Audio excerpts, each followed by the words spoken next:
Hello everyone, I'm here to do another review, and today I'm going to be reviewing Batman Shaman.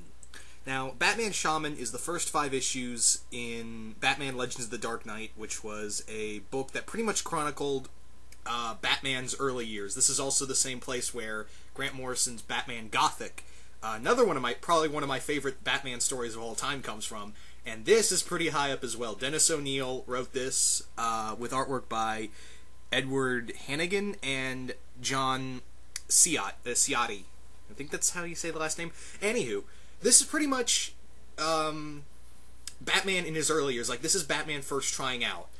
This is also, you could read this as, this is pretty much like a kind of a loose tie-in to Frank Miller's Batman Year One. You know how Batman Year One focused mainly on Jim Gordon, and Jim Gordon had more screen time than Batman? This pretty much fills in the gap of what Batman was doing while Jim Gordon was off sleeping with the other chick. Anywho, this begins with Batman being, after nearly freezing to death in the Alaskan mountains. He's found by a shaman who heals him through a mystical tale. And this is right before he comes back to Gotham to begin his crusade as Batman. Now, that's the other thing. In this story, there are mystical elements to it, but it's not in your face.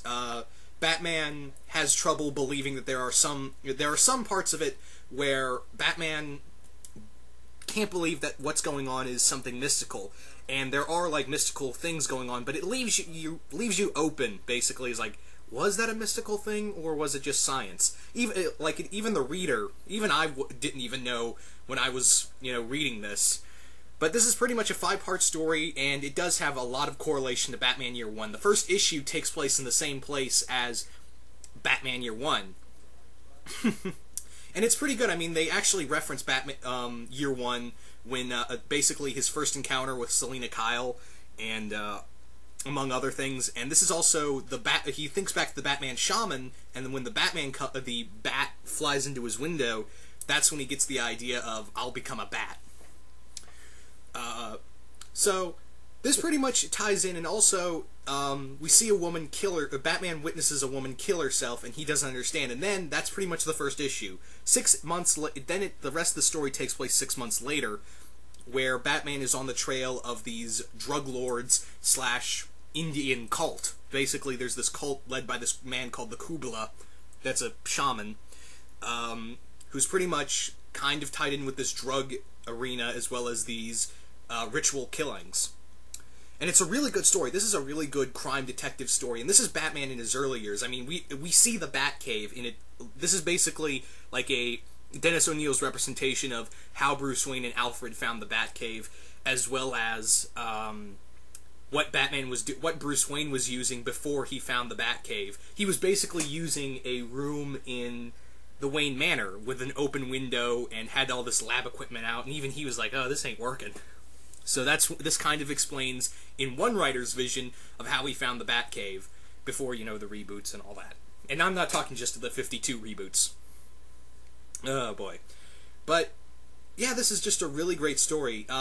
This is also a very hard story to find in trade or separate issues. I got lucky by finding the first 5 separate issues at the convention I went to about 2 months ago. Actually, no, a month ago, actually. I take that back, a month ago. So I got lucky with that. This is just a really great story. This is Batman starting out. This is how Year One, a lot of people said, how Year One should have been, instead, have little focus on Gordon and a lot of focus on Batman. This is Batman, this is Bruce Wayne trying to basically, how do I put it? He's basically on his road. There are points where he actually wants to quit, where people are actually dying around him, and he is basically like, he can't handle it. He can't handle the sight of people dying.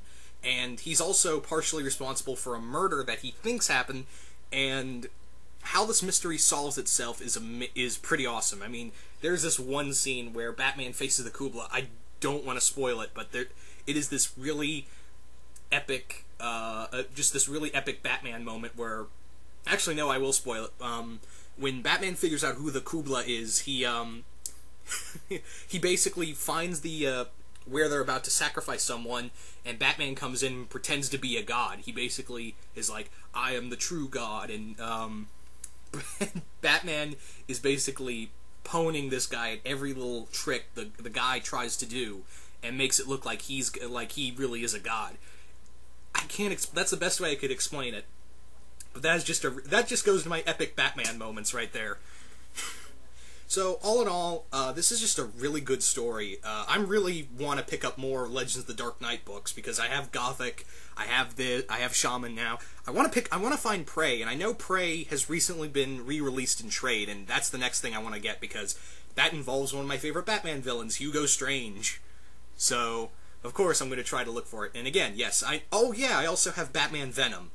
That's all that I have in old trade before they re-released it. So I have 3 stories. I want to get Prey, and I want to look for more Legends of the Dark Knight. I know a lot of them are out of print, and they're really hard to find. They're really expensive, but I'm going to try my best to look for a lot of these Legends of the Dark Knight stories, because they're just, so far, everyone I've read is really good. Like, this is a really epic, these are really just awesome Batman stories. But anyway, guys, I think I've said my piece. If you can find this, I don't know how. I really can't help you on that. But this is just a really great Batman story. That's all I can say about it. Try to find it if you can.